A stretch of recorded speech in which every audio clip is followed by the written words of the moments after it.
Yeah, welcome everybody. So today I have the privilege to introduce today's speaker, Dr. Shubhda ma'am. She's one of the kindest and sweetest rheumatologists I have met uh, recently in Mumbai. So she has done her undergraduation from St. GS Medical College and her post-graduation from Grant Medical College. Following which she got a rheumatology training under Dr. V.R. Joshi sir, and she had an overseas stint initially at St. George Hospital, Sydney, and in Southend General Hospital in UK. She has got specific training in PMR and large vessel vasculitis. She's also trained in musculoskeletal ultrasound, especially shoulder. Uh, has been the past president of MRA. She has numerous publications to her name, international and national. She's co-authored a chapter on polymyalgia rheumatica in the Oxford Textbook of Rheumatology, third edition. He's currently attached to Shushruta Hospital in Dadar and Global Hospital Parel. So with that introduction, I would like ma'am to start the lecture. Yeah, thank you, Raish, for that very kind introduction. Shall I start sharing? Yes, ma'am.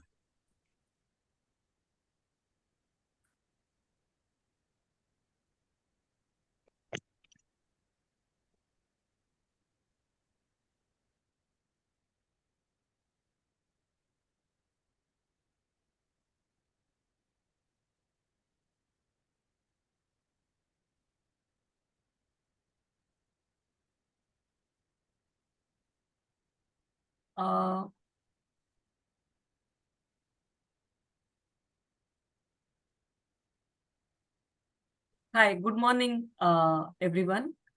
Thank you, MRA, for this opportunity. It is a privilege and pleasure to speak to you all. Please feel free to ask any questions, but I guess we'll do it at the end of the session, Rahish? Yes, ma'am. Yes, ma'am. Yeah, okay. So you can note down whatever doubts you have and we can discuss in the end. I don't think I'll take full hour. I think I'll finish in about 40 minutes or so.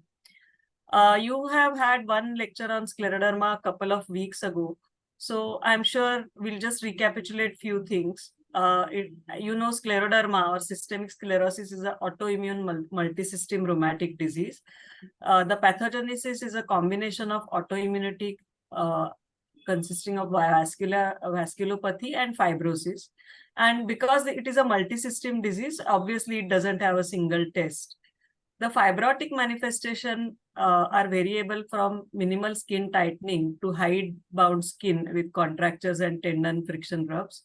And in chest, it can be pulmonary fibrosis. And the commonest vasculopathic manifestation is Raynaud's, which can be seemingly benign but progress to digital ulceration and even gangrene. And the other things like gastral vascular ectasia and renal crisis and pulmonary hypertension. Sorry? Okay.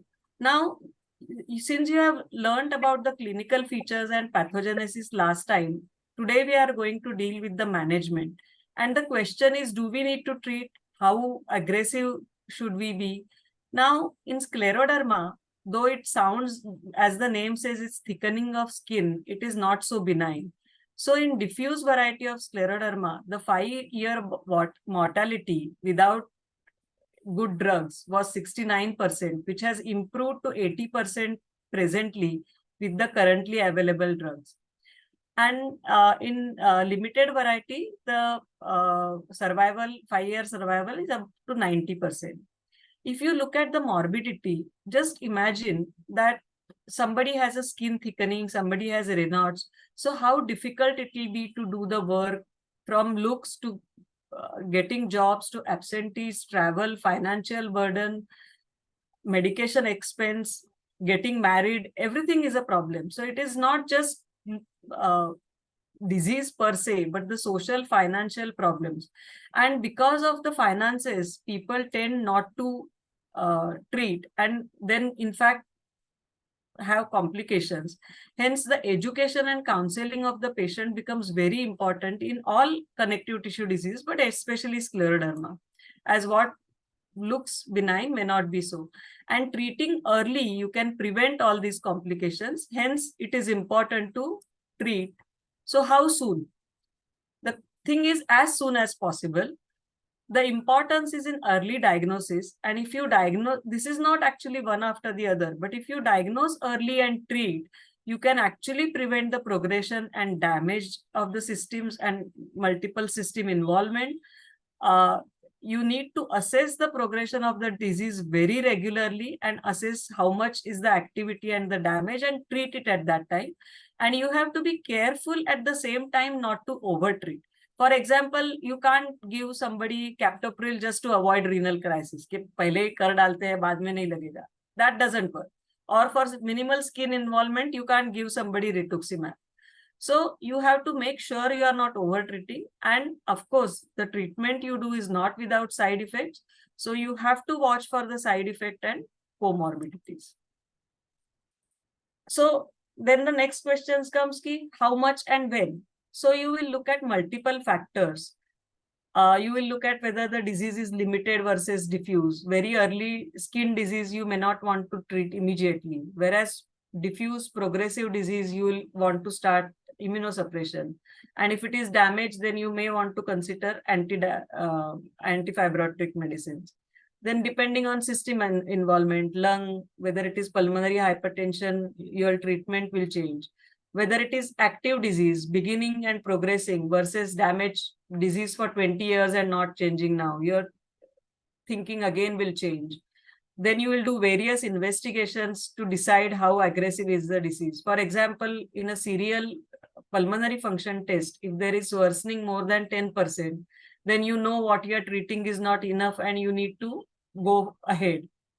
And the factors which affect the risk which is like age, male sex. So as age increases, if there is an active disease, you will want to treat aggressively.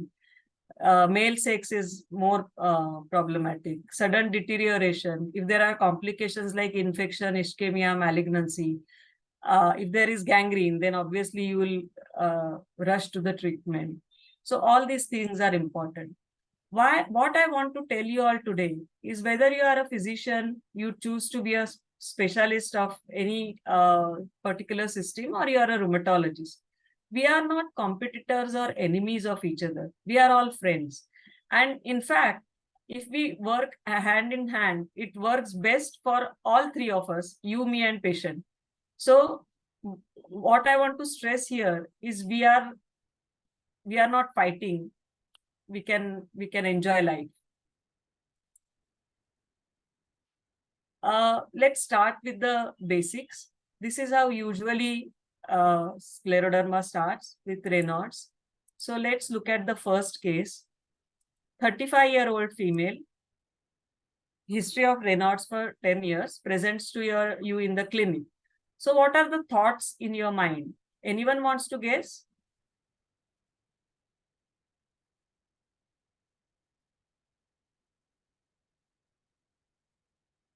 Okay. So the first thing you want to know is there anything else? So suppose I say there are no signs and symptoms. That means at the moment, at least, I'm thinking of primary Raynaud's, which may be vasoplastic, and it is usually familial with NOS1 gene. If not, then what are the other features we want to talk? Is there an occupational history of vibration? Is there any extrinsic compression like cervical rib? Are there any history suggestive of large vessel diseases? Is there any medications like beta blocker or chemotherapeutic agents that patient has received which can be responsible? Of course, here the history is 10 years. So, but still, you would consider all this. Today, this is the patient. So today, we'll concentrate on scleroderma. So we'll talk only about signs and symptoms of scleroderma.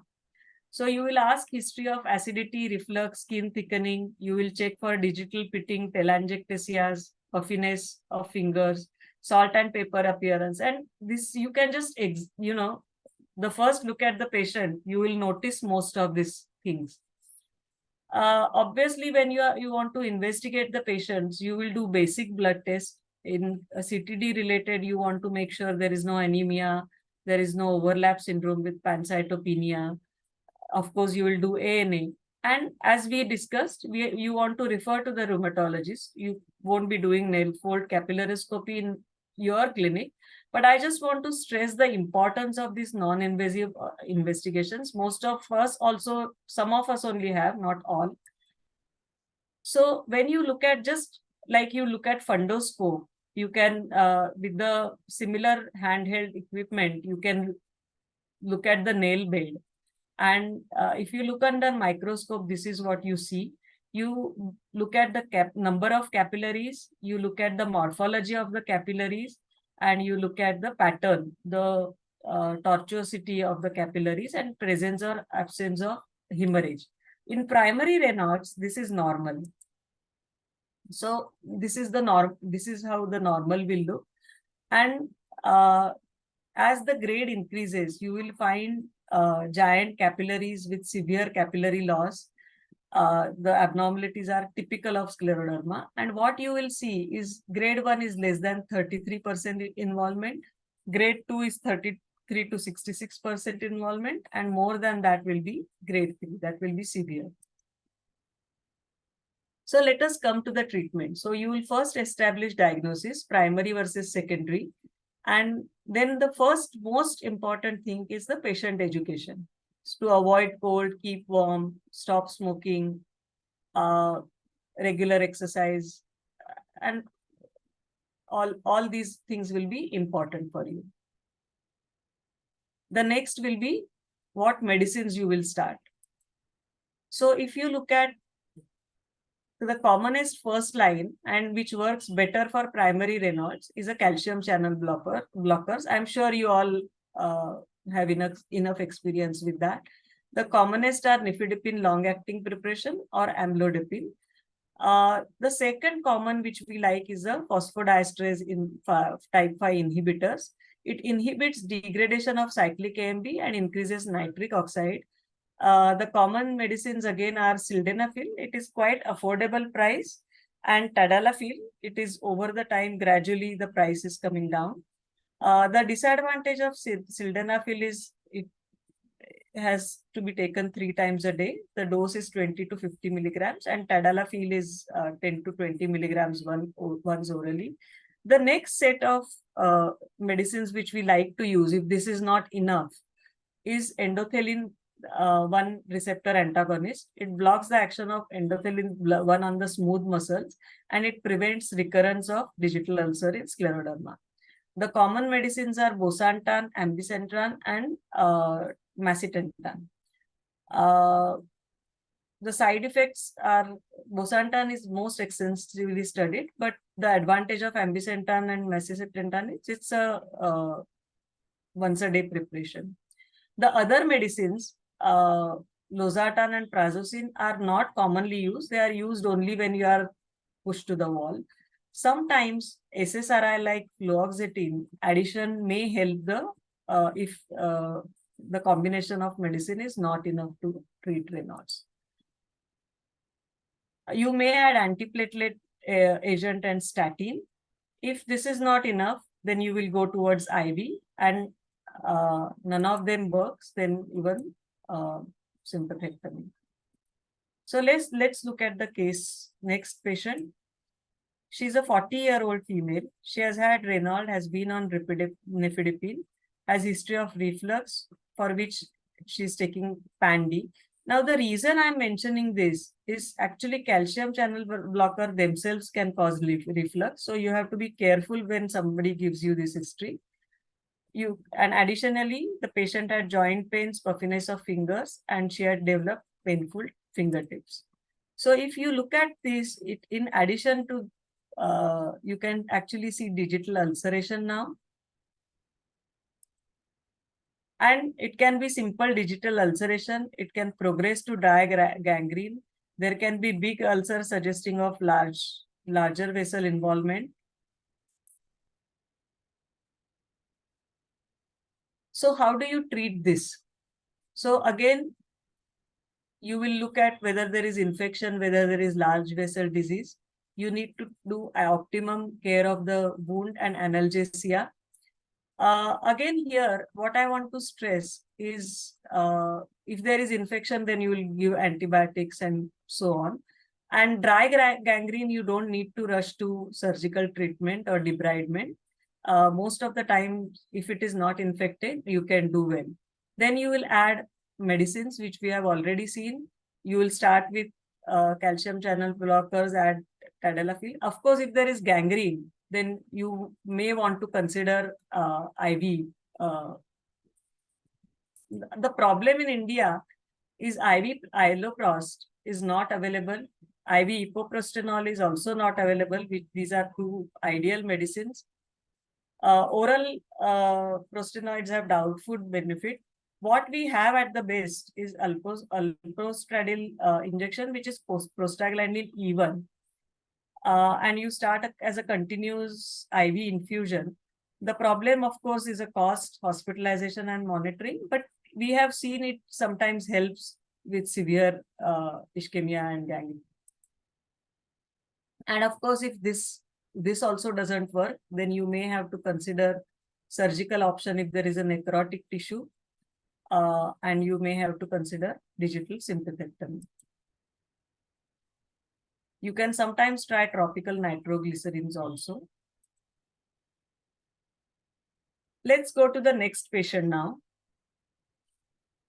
She is a 45-year-old female with tightness of fingers and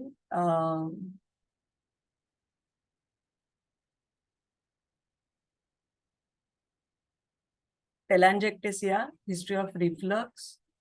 She is diagnosed as CREST syndrome. Does anybody want to tell me what CREST syndrome is? Anybody wants to volunteer? You can unmute yourself and volunteer. It's calcinosis, Raynaud's phenomenon, esophageal dysmobility, sterodactyly, and telangiectasias. Okay. Now, if this patient complains of breathlessness in 6 months, what are you thinking of? Has probably progressed to systemic sclerosis, like limited cutaneous scleroderma has progressed to systemic sclerosis and causing ILD in the lungs. And what else? So whenever a patient... Pulmonary hypertension. Correct. So whenever a patient complains of breathlessness, I have specifically tried to give you cases with one system involvement and not given a complicated history to make you, at least to start thinking of basic things. So whenever you get CREST syndrome and anticentromial antibody positive, the first thing with breathlessness that will come to your mind is pulmonary arterial hypertension. And of course, at the back of your mind, you will still keep ILD and thromboembolism and so on. So the other symptoms that patient can have is dyspnea on exertion, fatigue, lethargy, syncope, chest pain, hiccup, hemoptysis. And of course, on examination, you will find loud P2, and there may be signs of right ventricular failure. So you will do ECG. This patient is already diagnosed. You may want to consider pro-BNP, and you will do 2D echo with Doppler. For pulmonary hypertension, though right heart cath is a gold standard investigation, it is very rarely done. First thing is the cost. And second thing, most of the cardiologists are also reluctant. The question is, why do you want to do when you can get the answer on 2D echo? Because one thing is 2D echo is not perfect. And second thing, if you want to look at whether there is a vasoreactivity, you can know it only on pulmonary catheterization. But as I said, we very rarely use it. We use it when none of the medicines are working and we are pushed to the wall. So the other investigation you will want to look at is PFT with DLCO, because having said that, you can get a combination of problems also. And if you want to look at the activity of the disease, because PFT will tell you only restriction. So if you want to look at the activity of the disease, you will want to do HRCT. When you are worried about the oxygenation, you will want to do ABG. And if you are suspecting thromboembolism, then VQ scan and pulmonary angio. So as we already discussed, this common with limited disease, serial echo will help you differentiate, but you will want to rule out left heart disease, ILD, and veno-occlusive diseases. And survival will depend on functional class. Now, functional class is class 1 is no limitation of physical activity. Class 2 is minimal, slight limitation of activity. Class 3 is marked limitation. And class 4 is unable to perform any physical activity without symptoms. The reason I have chosen to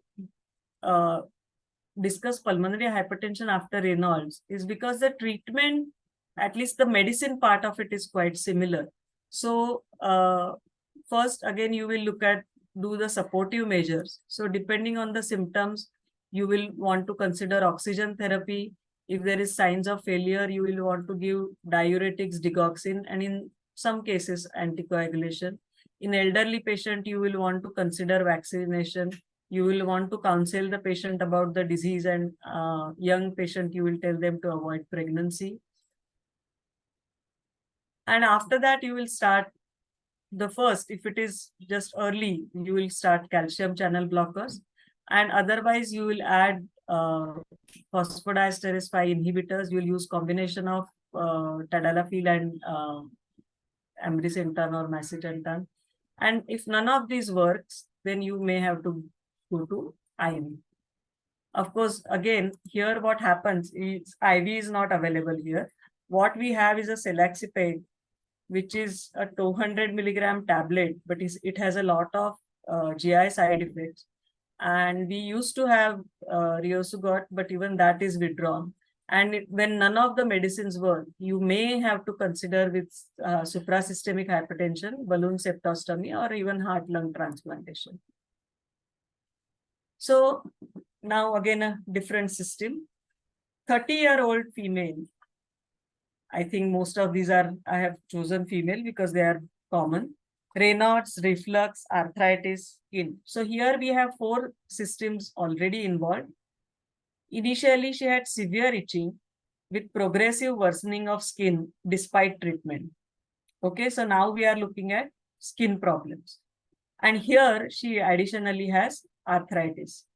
Now there is no lung involvement, no pulmonary arterial hypertension. So initially she was treated with methotrexate 15 milligram per week. But there was no change in the skin after 6 months. So it was changed to mycophenolate mofetil. 2 grams, gradually increasing doses to 2 grams per day. But she developed loose motions. So she was shifted to mycophenolate sodium.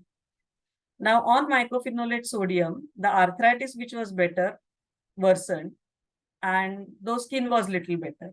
And she also developed proximal muscle weakness. So this patient has lot of messages that in terms of treatment. So when you have arthritis with initial skin involvement, you will treat with methotrexate. Now, there are certain medicines which work better in certain system involvement. For example, methotrexate you will use with involvement of arthritis and early skin disease. But mycophenolate will work better for skin and the lung part. Now here, what happened is on methotrexate, her arthritis was better, but skin wasn't. And when we shifted to mycophenolate, her skin was better, but arthritis worsened. Now, another thing about mycophenolate is you can commonly get loose motion. So you may have to use mycophenolate sodium. Now, her arthritis worsened on mycophenolate, and she also developed proximal muscle weakness. So the medicine which works best in all these situations is rituximab. Obviously, it is expensive, so we have to counsel the patient, discuss the options, explain the side effects, and then use rituximab. And she improved significantly after rituximab. So one thing is the skin manifestation, and second thing is the musculoskeletal manifestation. Again, any connective tissue, you can get carpal tunnel syndrome, arthralgia, arthritis. And in scleroderma, specifically, or mixed connective tissue disease, you get myositis. So how will you investigate for myositis? You will do CPK LDH. You can do EMG, which will pick up proximal muscle weakness. MRI will show active inflammation, say in the thigh. And biopsy we rarely do, but if you are in doubt, you can do biopsy also. So next patient is a 25-year-old female with thickening of fingers, difficulty in mouth opening. So she had fairly progressive skin and breathlessness of exertion. So obviously we'll look at both PFT, HRCT and 2D echo. Now the thing is, HRCT will show pH even if there is severe lung disease. So one has to look at whether it is pulmonary arterial hypertension or secondary to ILD. And PFT obviously showed restrictive pattern in her, and HRCT showed NSIP pattern. NSIP is non-specific interstitial pneumonitis. So what you get is a ground glass appearance with the sometimes pleural sparing, and it is different. Usually, you may have heard the term UIP, which is usual interstitial pneumonitis, which commonly occurs in idiopathic pulmonary fibrosis. So this is how generally we tend to differentiate. Having said that, it is not hard and fast. So here we have her 2D echo was normal and she had a restrictive pattern and NSIP. So again, what are the treatment options? So first you will decide extent of the disease. If it is mild early, you can use azathioprine, methotrexate and MMF, mycophenolate mofetil. If it is not responding to this, then you will go to cyclophosphamide and rituximab. Now you will find that again, between cyclophosphamide and rituximab, cyclophosphamide possibly has more of side effects. So there is preference for rituximab. Having said that, cyclophosphamide is cheap and affordable. And also you need to look at if there is a young female who can afford rituximab, who may want to get pregnant. You don't know whether you will allow her, but there is a possibility you want to consider, then you will want to avoid cyclophosphamide. And if none of these work, then you want to consider the stem cell transplantation. And the last resort is lung transplantation. And if the patient responds, then you will maintain them on azathioprine, mycophenolate, or sometimes even rituximab. So the other therapeutic options that can be there are, for the skin in the past, we have used imatinib, and though it has severe side effect profile, it has done wonders to skin in some patient. And if there is a fibrosis, there is damage. So rather than active ground glass, if it is more like damage and UIP pattern, then you may want to consider nintedanib and or even some patients perfidol. For severe lung disease, you can use rituximab, and you can also use tocilizumab, and the other we have almost discussed in this. So GI involvement, you know that the commonest is esophageal dysfunction, and it is you can see lower third is dilated, causing heartburn, reflux, and GERD with sometimes dysphagia.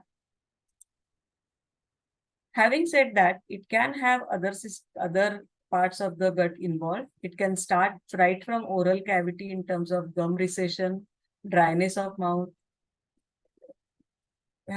leading to periodontal disease also. So for GERD, you will, and this is the most important advice, believe me, because of course you will use proton pump inhibitors, but these simple measures help quite a lot. So you will advise them small frequent meals, avoid meals 2 to 3 hours before bedtime, use elevation, head elevation while resting, and proton pump inhibitors. To delay gastric empty, because of delayed gastric emptying, you can use prokinetic agents, which help quite a lot. Gastric antral vascular ectasia is a condition. It's like we had one patient who used to, her hemoglobin used to drop suddenly. You know, she has come 1 month, we have seen she's fine. Next month, we'll get a call. She had a fall, the hemoglobin is 3. And we had to do plasma coagulation 2 to 3 times for her. She was an elderly lady. Her scleroderma otherwise was quite well controlled after initial ILD and whatever we had to go through. But this troubled us till the end. And there can be some intestinal problems like subacute intestinal bacterial overgrowth and malabsorption. You will advise for stool softener and fiber diet. Again, one of my young patients, and she had diffuse systemic skin disease. She didn't have ILD. But in fact, she used to come, whatever medicine I start her, she used to come with a diarrhea. So finally, after a few courses of doxycycline, she settled. So possibly she had this bacterial overgrowth. And many of the patients can present with malabsorption. And of course, we can use probiotics and things. There can be sometimes pseudo obstruction also. Coming to calcinosis, this is most of the times quite benign. And if it is not bothering you, you can leave it alone. But having said that, it can be quite painful sometimes and it can even ulcerate. And then, of course, you have to treat. The treatment, if it is giving problems, is not easy. We have tried calcium channel blockers, colchicine, bisphosphonates, steroids. So far, I will say that we have had some good results with bisphosphonate, but it can be quite challenging to treat this. I want to share my experience about the renal crisis, and these are the 3 patients. This is exactly how I learned scleroderma renal crisis, and the first lady was a 65-year-old lady with diffuse scleroderma and arthritis. She was seen in the OPD sometime, and her arthritis was quite bad. So initially, we had started her on prednisolone 20. But she just did not follow up. And after 6 months, she was brought to casualty with breathlessness, high BP, and creatinine of some 7 odd. We started her on regular dialysis and ACE inhibitors, but again, her follow-up was very poor and she succumbed to illness. Next patient, maybe after 2-3 months of this, was a 25-year-old female with puffiness of fingers, swollen face, and joint pains of 2 to 3 months duration, very short duration. In fact, I had seen her for the first time when Dr. Joshi was away. So I had asked her to do the investigations, and she was from outside Bombay, so called her next week with the reports. Being outside Bombay, she came after a couple of weeks, but that time she had to be admitted with accelerated hypertension and rising creatinine. And in the creatinine rose from 1 to 4.5 in front of our eyes within 2 days, despite starting ACE inhibitors. But she settled down after few dialysis and recovered and stabilized. The third patient, so now we had become very conscious and aware of the renal crisis. So the third patient was in fact, limited cutaneous disease. On regular follow-up in the OPD, she had slight increase in the BP and creatinine was just 1.3 or 1.4 or something. So we just rushed to captopril and she stabilized and did not worsen. So these, I think, sort of summarizes what I want to tell in scleroderma renal crisis, that active watchfulness for BP, edema, and creatinine is very important in scleroderma. You want to avoid big doses of steroids. Maximum you will prefer to use is 5 to 7.5, and upper limit when suppose severe myositis, some major problem, is not more than 20, and immediate start of ACE inhibitors when you get hypertension. So these are all variety of antibodies which can be used. And the importance is in estimating how the disease will progress. For example, as we discussed, the anticentromial is associated with limited disease and pulmonary arterial hypertension. HCl70 is associated with diffuse disease and ILD. RNA polymerase 3 is associated with kidney disease, and U1-RNP anti-Q is associated with myositis. So, though multiple antibodies can be present at a time, and it is not hard and fast that if you have this antibody, this has to happen. So you can't decide things on antibody, but they guide you to expect the future. Again, in any connective tissue disease, and obviously in scleroderma, it is very important to do regular follow-up and monitoring. The history and examination, skin score, these are the three cases we already discussed. So you know the importance of edema, pallor, and skin score. Disease activity, complications of the disease, drug-related adverse effect, damage from the disease, patient education, rehabilitation of the patient. So if the patient has developed contractures, when you want patient to go back to work, you may have to do a lot of active physiotherapy and so on. And most of your patients are on disease modifying drugs. So CBC, SGPT, albumin, and creatinine, these are the basic drugs you do. If your patient is on steroids for any connective tissue, you will monitor blood pressure and sugar. 6-minute walk test is a simple, non-invasive, OPD-based investigation, which can give you idea about the breathlessness if patient does not complain on its own. And it's quite simple to do bedside, but of course, what you need is a corridor of 30 meters, and you make the patient walk for 6 minutes. And then you measure the oxygenation, BP, and pulse before and after. And you can see from today, suppose she walked about 240 meters, and next time she walked about 200 meters. So you know that in 6 months she has progressed. So whatever you are treating is not enough. Or the other side, she used to be breathless when she came to you first time when she walked, but she got better. So you know how it is. And if you find there is a change, then obviously you can look at 2D echo and HRCT. And PFT, ideally PFT will DMCO, you should do every 6 months to 1 year. Thank you.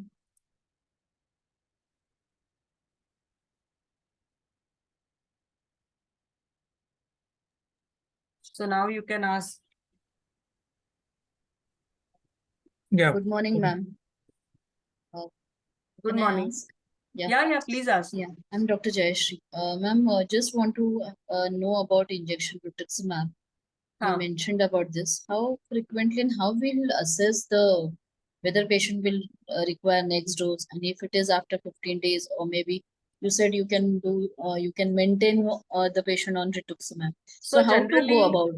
Generally, what we do is we give 2 doses of 1 gram at the interval of 15 days. And follow-up therapy depends on, you don't repeat frequently. You can repeat depending on how severe. For example, in vasculitis, one may repeat it after 3 to 4 months. And here we don't do it so commonly, though it is available, but you can also look at immunoglobulins and B cell population. So if this patient is stable, then you will not want to give next dose, and you will try to maintain on mycophenolate or so on. But if the patient is not stable, or you don't feel the patient is absolutely fine, then you can give the next dose. Some patients will give 6 monthly, or you can give 4 monthly, depending on the disease. Okay, thank you.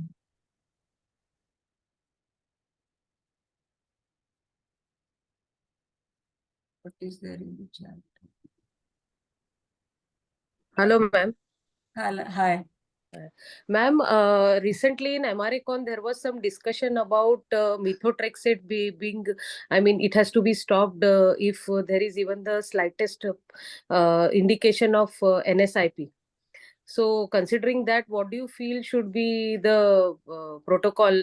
Means, if there is a early NSIP pattern, but at the same time the patient also has arthritis, can we continue methotrexate in such patients?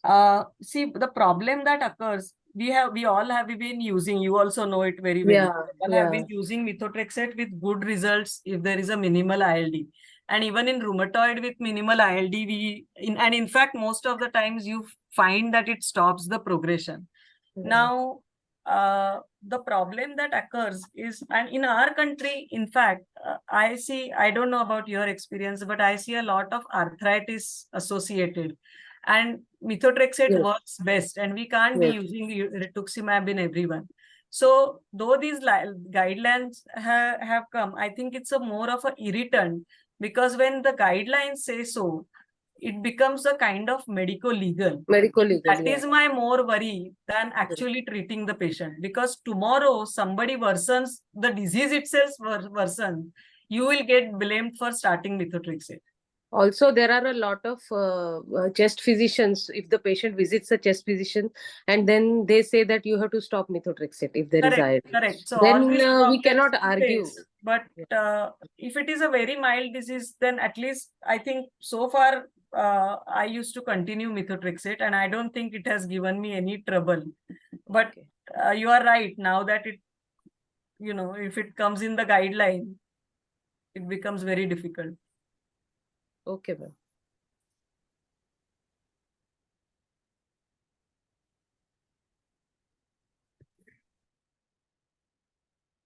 Ma'am, regarding skin involvement, we have seen that other parameters improve, but it is very difficult that cosmetic reason patients are very much worried. Whatever you try, are there any other supportive, like maybe superficial, anything Sorry? other, any other modalities which we can do it in skin involvement? Like Apart topical. from medication? Yes. Because I have seen patients are not at all, they are more concerned about their cosmetic part. Yes, but you Of can the skin. use when I told you about imatinib, we had one very young girl who used to travel to see us, and she had tried almost the methotrexate, mycophenolate, and nothing worked for her. And she had really bad skin contractures, means so much so that because of the contracture, she had developed ulcers on the elbow. So in her, we used imatinib, and she tolerated it pretty well. And I wish I had taken out the photo, but since that was not the main discussion, she improved, her color improved, her contractures improved, her everything disappeared. So if we treat with immunosuppression quite regularly, not necessarily rituximab, but even mycophenolate used for fairly long time, can give you good results most of the time. So that's why I mentioned imatinib, but of course it has, most people don't tolerate. So this one who tolerated, and I can tell you 5 more whom we tried and we had to stop because of LFT abnormalities most of the times. Okay. Thank you. But you can use rituximab also if there is a severe skin involvement, but it will need a lot of counseling, discussing with the patient, taking consent, all that. Okay. Good morning, ma'am. Good morning. Ma'am, I'm Dr. Utkarsha from Belgaum. I had one question. I can't hear you, Utkarsha. Systemic sclerosis nodes. Sorry? Then is there any way no other symptoms? If the patient has only Raynaud's and no other symptoms, ma'am. So ANA is positive Hello? along with that? Hello, ma'am. Ma'am, patient. ANA is positive. ANA profile is suggestive of a limited scleroderma. Patient has only Raynaud's, no Okay. joint symptoms, no musculoskeletal, no other musculoskeletal symptoms. Do we just give calcium channel blockers, or do we add any immunomodulators like HCQS? No, if it is only Raynaud's, then you can start only calcium channel blockers. And if that is not enough to control, you can add sildenafil, tadalafil. I don't think you need to start any immunosuppression. Okay, ma'am. And ma'am, one more question. A patient with calcinosis cutis, which bisphosphonates are preferred and how long do we give that? We used to use IV pamidronate and used to give, if the calcinosis is troubling, then we used to give 3 doses and then give only SOS basis. So one of our patients with dermatomyositis with calcinosis, her biopsy site had calcinosis and that used to ulcerate. But she used to respond quite well with bisphosphonate. So we used to use it on SOS basis. One injection, she'll be fine for 6 months. So you gauge the problem and then you use it. Okay, ma'am. Thank you, ma'am. Thank you.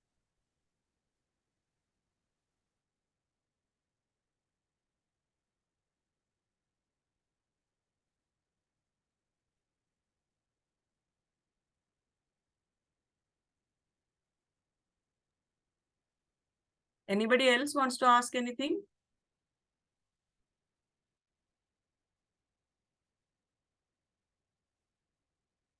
If there are no more questions, then probably Yeah. anybody wants to ask?